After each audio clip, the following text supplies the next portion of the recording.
বিসমিল্লাহির রহমানির রহিম। আসসালামু আলাইকুম। কেমন আছেন সবাই? আশা করি সবাই ভালো আছেন। তো প্রতিদিনের মতো আজকে আরেকটা নতুন একটা ব্লগ নিয়ে আপনাদের সামনে হাজির হলাম। আশা করি সবাই ব্লগটি দেখবেন।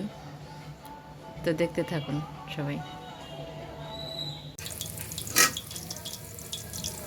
তো এই চুলায় ডিম ভাজি করতেছি হলো আমার ভাতিজাটার জন্য। ওরা তো আমি মরিচ দেওয়া যায় না, এই জন্য শুধু পেঁয়াজ দিলাম। পেঁয়াজ দিয়ে ডিম ভাজি করছি। আজকে দুপুরের খাবার। আর হচ্ছে এখানে চিচিঙ্গা ভাজি করবো ডিম দিয়ে চিচিঙ্গা ভাজি করবো। তো দেখতে থাকুন।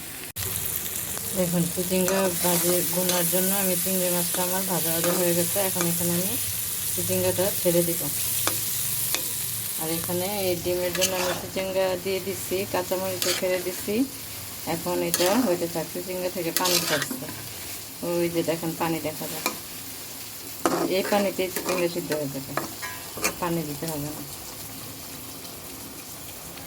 পানিতে সিদ্ধ হয়ে যাবে, হতে থাকুক, দেখুন। আর এখানে আমি চিচিঙ্গাটা দিয়ে দিব, এখনই দেবো চিচিঙ্গাটা। এই যে চিংড়ি মাছটা দিয়ে চিচিঙ্গাটা দিয়ে দিচ্ছি। চিংড়ি মাছটা আগেই কষানো হয়েছে। চিচিঙ্গা আর আলু দিছি কয়টা কেটে, আর সাথে কাঁচামরিচ দিয়েছি। এখন এটা হতে থাক, আপনারাও দেখুন সবাই।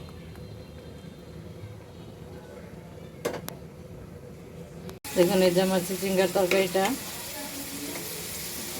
এটা হচ্ছে চিচিঙ্গা দিয়ে চিংড়ি মাছ দিয়ে রান্না করতেছি।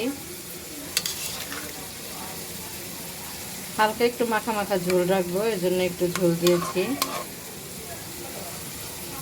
চিচিঙ্গাটা প্রায় সিদ্ধ হয়েই গেছে, পানিটা বলক আসবে।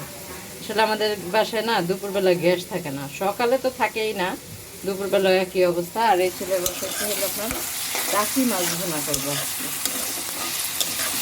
টাকি মাছটাকে ভুনা করার জন্য এখানে আমি তেল পেঁয়াজ দিয়ে আগে পেঁয়াজটাকে লাল লাল করব।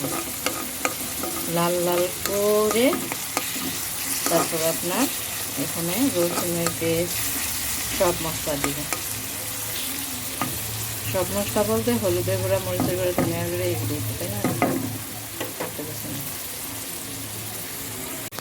এই যে টাকি মাছের জন্য এখানে আমি সব কিছু দিয়ে নিচ্ছি। এটারে একটু তেলের মধ্যে মশলাটা হালকা ভাজা ভাজা করব। গ্যাস না থাকলে রান্না এত সমস্যা হয়, আগুন ধাও ধাও করে জ্বললে ওই রান্নাটা স্বাদ লাগে। ধিমি ধিমি আগুনে রান্না একটু মজা লাগে না, রান্না হইতেও দেরি হয়। আর এই যে মশলাটা এখন আমার কষতেছে, এর মধ্যে আমি এই কষানোর মধ্যেই কয়েকটা টমেটো দিয়ে দিলাম।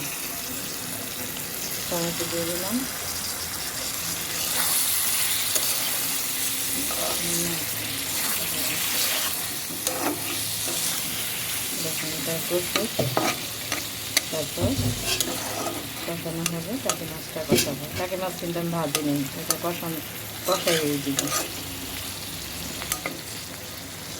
আর দেখুন, আমার এখানে চিংড়ি মাছের তরকারিটা হয়ে গেছে। একটু ঝোল ঝোল রাখবো, মাখা মাখা ঝোল। আলু আছে তো সাথে, ঝোলটা টেনে যাবে। এই হলো আমার রান্নার অবস্থা। দেখুন সবাই। এই চুলায় এখন আমি বসাইছি হলো আপনার অল্প একটু গরুর মাংস ছিল। গরুর মাংসটা তো মশলা দিয়ে মেখে পেঁয়াজ, রসুন, আদা, কাঁচামরিচ সব কিছু দিয়ে, টমেটো দিয়ে এটাকে মাখা জোখা করে একবারে বসাই দিচ্ছি। সামনে কোরবানি তো, এর জন্যে আর বেশি আনলাম না, একটুখানি। এটা আমার ভাইয়ের জন্য, ভাই খাবে, ও খুব পছন্দ করে। তো ওর জন্য একটু মাংস ভুনা করতেছি। গরুর মাংসের পোলাও খেতে চেয়েছে, একটু পোলাও রান্না করা হবে। তো সাথে আমরাও একটু শেয়ার হব। শুধু যে আমার ভাই খাবে তা না, আমরাও শেয়ার হব। অল্প পরিমাণ তো, অল্প অল্প করে সবাই খাবো। অল্প জিনিসের স্বাদ বেশি, তাই না বন্ধুরা? তো দেখতে থাকুন রান্না। আজকে চিচিঙ্গার ছড়াছড়ি। রুই মাছ দিয়ে রুই মাছ ভাজতেছি আজকে, ভাজা মাছ দিয়ে চিচিঙ্গা দিয়ে রান্না করব। সবসময় তো কষানো খাই, আজকে একটু ভাজতেছি। ফ্রিজের মাছ তো এর জন্য একটু লেগে গেছে, ভাজতেছি। আর হলো এই যে চিচিঙ্গা কেটে ধুয়ে রাখছি, আলু চিচিঙ্গা দিয়ে রান্না করব এখন। আলু চিচিঙ্গা দিয়ে রুই মাছ দিয়ে রান্না করব, একটু দেখতে থাকুন সবাই। দেখুন এই যে চিচিঙ্গার তরকারির জন্য আমি মশলাটা সুন্দরভাবে কষিয়ে নিচ্ছি। এখানে দিয়েছি রসুনের পেস্ট, তারপর হলো ধনিয়ার গুঁড়া, হলুদের গুঁড়া, হালকা মরিচের গুঁড়া দিয়েছি, কারণ হলো আমরা তো বেশি মরিচের গুঁড়া খাই না, তো কাঁচা মরিচটা বেশি খাই, এই জন্য দেখেন কাঁচা মরিচটা বেশি দিয়েছি, তো কাঁচা মরিচের ঝালটা খাই। আর স্বাদ মতো লবণ। তো মশলাটা আমার কষানো প্রায় হয়ে গেছে, তারপর আর একটু হালকা পানি দিব যেন মশলাটা ভালো করে কষে। কারণ মশলা কষলে তরকারির স্বাদটা অন্যরকম লাগে। পানি দিয়ে দিলাম, মশলাটা কষুক।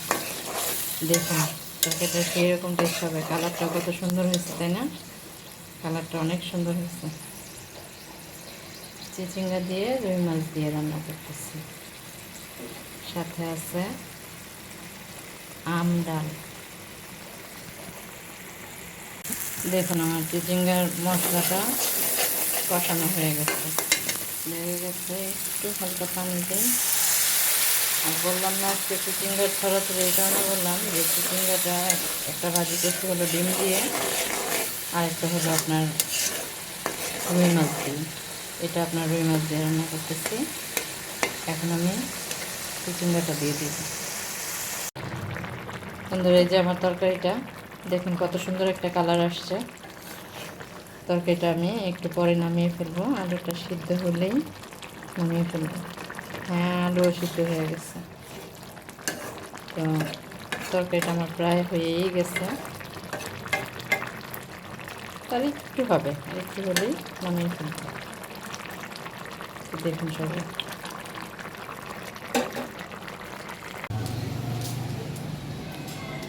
দেখুন বৃষ্টি হয়েছে তো, বৃষ্টির জন্য রাস্তাঘাট কে অবস্থা, মানে টিপ টিপ বৃষ্টি পড়লেই রাস্তার এরকম হয়, আর যদি ভারী বৃষ্টি হয় তাহলে আর এরকম হয় না, কাদা জমে না। তো বন্ধুরা আজকে কেমন লাগলো ভিডিওটি আজকে অবশ্যই কমেন্টের মাধ্যমে আমাকে জানাবেন। আর হলো আজকের মতো এখানেই বিদায়। তো সবাই ভালো থাকবেন, সুস্থ থাকবেন, নিজেদের প্রতি খেয়াল রাখবেন। দেখা হবে নতুন কোনো ব্লগে। সে পর্যন্ত বিদায়, আল্লাহ হাফেজ।